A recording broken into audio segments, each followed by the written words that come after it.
Shumë mund të shikoni ku aty thuhet i e ca vajze fisnike, ndërkohë që duhet ca vajzave fisnike, por edhe tek pjesa e kolonës së fundit, aty ku thotë prej një vajze fisnike, duhet prej vajzave fisnike. Kto mund të krijojnë pra problematika tek fëmijët. E kam zgjedhur vetë nga teksti Gjuhës Shqipe, po ashtu i klasës së 4, si vjetë djali, ku ishte një detyrë shtëpie që mua më ndodhi shumë kuriozitet, por gjithashtu edhe pak e vështirë për t'ia shpjeguar djalit. Të rriturit na këshillojnë dhe na mësojnë shumë gjëra me vlerë, por ndonjëherë harrojnë se çfarë kanë thënë. Sot në botë shumë njerëzve ju shkelen të drejtat.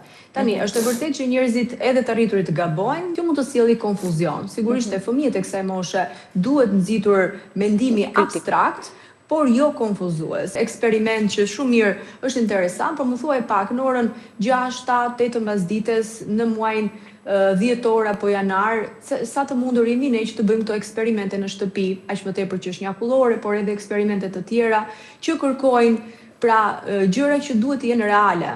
Pra duhen menduar edhe këto sa praktike janë tekstet tona, sa reale, sa mund të kryen në kushte shtëpie. Janë gabimet drejtshkrimore që duhen ripar në ribotime.